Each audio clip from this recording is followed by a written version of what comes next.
Everyone. In this video, I'm going to go over genuine and ingenuine conditions. So when we're talking about genuine and ingenuine conditions, we're talking about the conditional statement. So remember, the conditional statement isn't anything with an if-then in it or implied. So if it is cold and I am happy, that's a conditional statement right here. Um, and so, as you know, the conditional statement has two parts to it, a necessary part and a sufficient part. So a sufficient condition is represented by cold here, necessary by happiness here. Now, when you're trying to create a conditional argument, you want to make sure that you have genuine conditions, right? So that the sufficient condition really plays the role it's supposed to play, and a necessary condition really plays the role it's supposed to play. The role of the sufficient condition is a guarantee. The role of the necessary condition is a requirement. So genuine conditions then will, when if you have genuine, necessary, and sufficient conditions, then what that will do is that you can run a modus ponens and a modus tollens and get a correct answer. So for example, if rain is a sufficient condition for clouds, so you put if it is raining,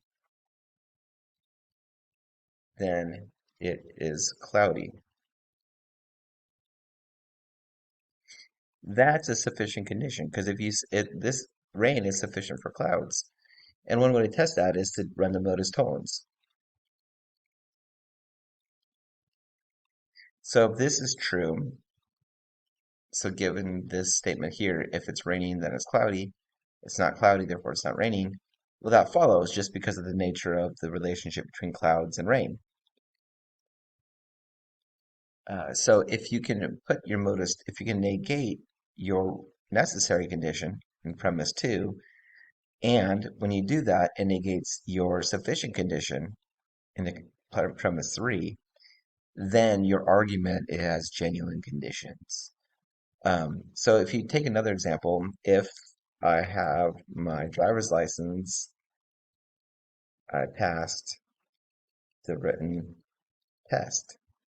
Well, this seems true, right? Because passing your driver's license is a guarantee that you passed your written test, and passing your written test is a requirement for a driver's license. So if I did not pass test, make sure the wording is consistent, um, the written test, then I do not have my driver's license.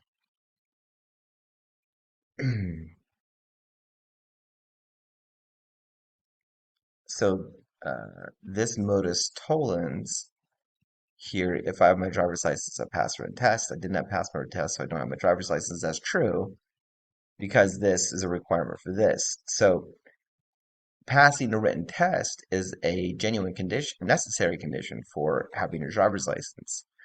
The reason is because the necessary condition is a requirement. So if I genuinely didn't pass the written test, I genuinely cannot have my driver's license. If it's genuinely not cloudy, then rain can't be falling.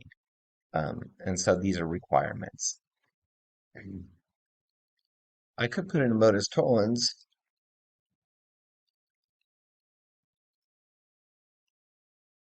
and then you would know, what you would know then is that oops, I passed my written test. And you can know this because the uh, pa having a driver's license is a guarantee that you pass your written test. So these are genuine conditions as well. Same thing with these two here, right? Living and breathing. If I am alive, then I am breathing, right?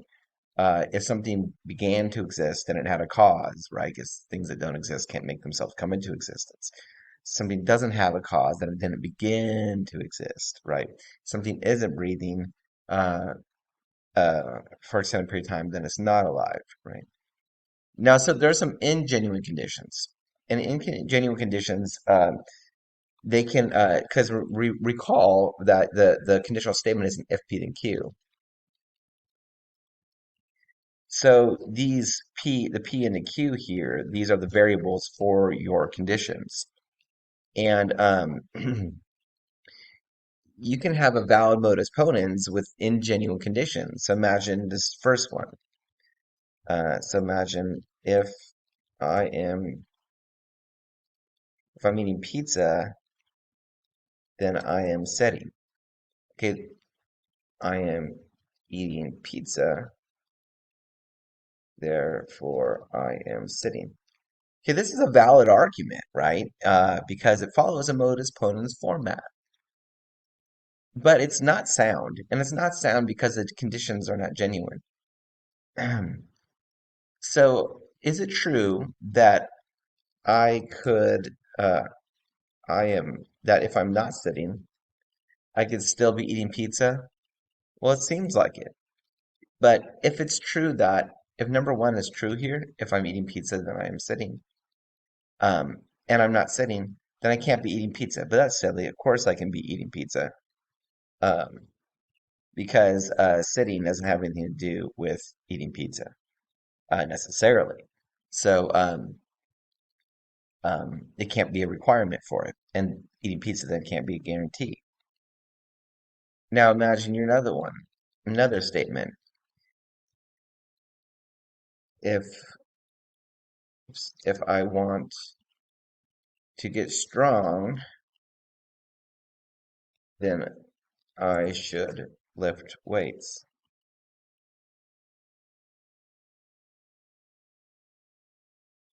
Okay, so let's test this, right? Now, one way to test this is to think, well, what is the content of should lift weights? What does that have to do with wanting to get strong?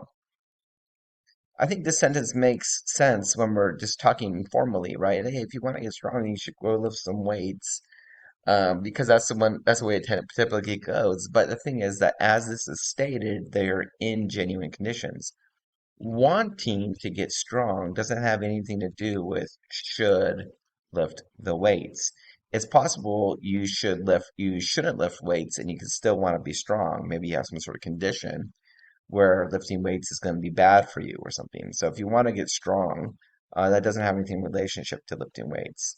Um, I also, maybe it's possible I should lift weights, but I don't want to get strong. Um, or I should not lift weights, but I do want to get strong, right? So there's a lot of these aren't genuine conditions. And then another one could be if someone's funny, then they're my best friend, right? So funny and best friend. Well, being a best friend doesn't have to do, isn't a requirement for being funny. And being funny isn't a guarantee that that person will be your best friend. So even though you can put it in the if P then Q format,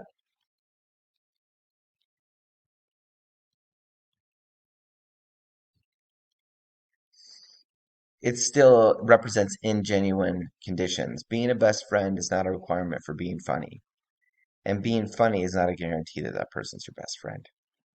So when you're writing your conditional statement, try to have make your statement your make your P represent a genuine sufficient condition, and your Q represent a genuine necessary condition. Again, P needs to represent a genuine sufficient condition. And so what that means is P is a guarantee, oops, of Q, and Q represents a necessary condition, so Q is a requirement for P. All right, well, I hope this was helpful for you. And if you have any questions, please reach out to me.